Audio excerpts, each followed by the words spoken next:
Division বেঞ্চে mister justice আকরাম হোসেনের সমন্বয়ে ডিভিশন বেঞ্চে দুদিন হিয়ারিং হয়েছিল। সাবজেক্ট ম্যাটার ছিল যে ইশাকের শপথ বন্ধ করার জন্য জৈনিক মামুন রশিদ এটা রিড করেছিল তার শপথ এবং রায়কে চ্যালেঞ্জ করে। 2 দিন হিয়ারিংয়ের পরে আজকে মহামান্য সুপ্রিম কোর্টের হাইকোর্ট ডিভিশন রায় দিয়েছে। সে রায়ে তাদের আবেদন রিট পিটিশনটা অর্থাৎ রিট পিটিশনটা সামারিলি খারিজ করে দিয়েছে এবং আদেশে মহামান্য হাইকোর্ট ডিভিশন বলেছে এই মামলাটা এসেছে ট্রাইব্যুনাল থেকে। কেউ যদি ক্ষতিগ্রস্ত হয়ে থাকে, যদি আপিলের ট্রাইব্যুনাল আছে সেখানে যেতে পারে এবং সে ওইটা চ্যালেঞ্জ কেউ করে না। আর আইন অনুযায়ী নির্বাচন কমিশন শপথ নিয়েছে এবং আইন উল্লেখ করেছে, নির্বাচন গ্যাজেট করেছে, গ্যাজেট 30 দিন শপথ হবে ল।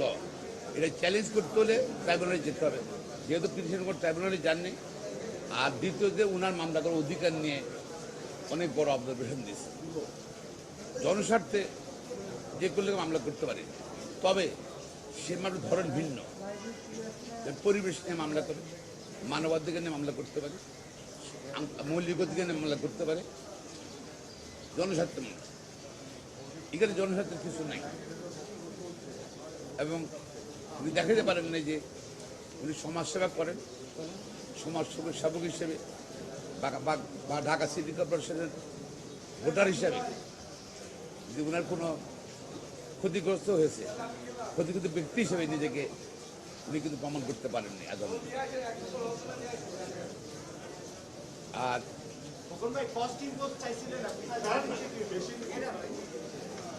এবং আদালত আরো বড় অবজারভেশন দিয়েই মামলাটা খারিজ করে দিয়েছে।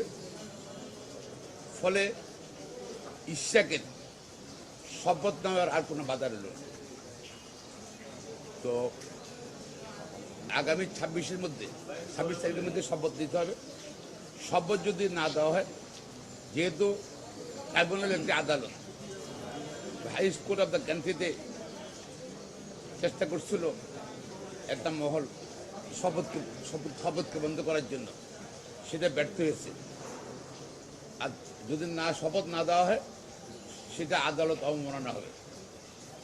যারা সংশ্লিষ্ট, যাদের নলেজ আছে, মন্ত্রণালয় সম্পর্কিত সবাই আদালত অবমাননা হবে।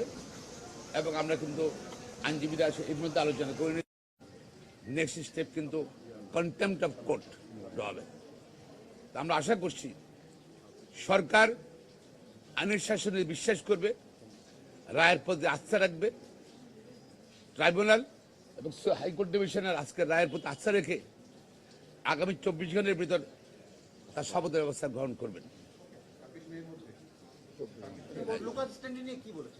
লোকাল বলছে তার কোনো লোকসান নেই, সে তো লয়ার মামলা করতে পারে, তবে এইসব মামলা না যেখানে কন্টেস্টিং পার্টিস আইনে বলা আছে কারা কারা এই মামলায় পার্টি হবে।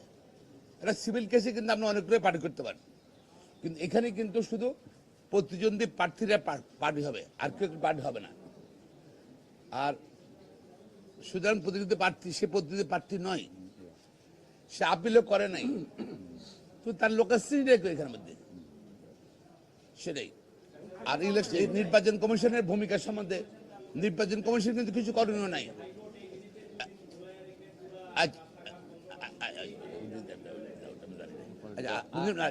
নির্বাচন কমিশন কিন্তু গতকাল স্টেটমেন্ট করে বলেছে তারা আদালতের নির্দেশ পেলে স্বাধীনতার পরে যতগুলো রায় পেয়েছে সবগুলো তারা কার্যকর করেছে।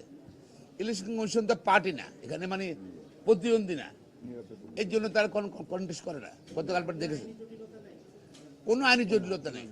না দেওয়াটা বরঞ্চ আদালত অবমাননা হবে। ওটা আর বলেছি স্থানীয় সরকার মন্ত্রণালয় থেকে পিআর বোধহয় বলছে যে একটা মামলা, হাইকোর্টে একটা মামলা বিচারাধীন আছে, এটার জন্য আমরা অপেক্ষা করছি। শেষ হয়ে গেছে, সুতরাং তার আর কোনো জটিলতা নেই, কোনো কিছু নেই।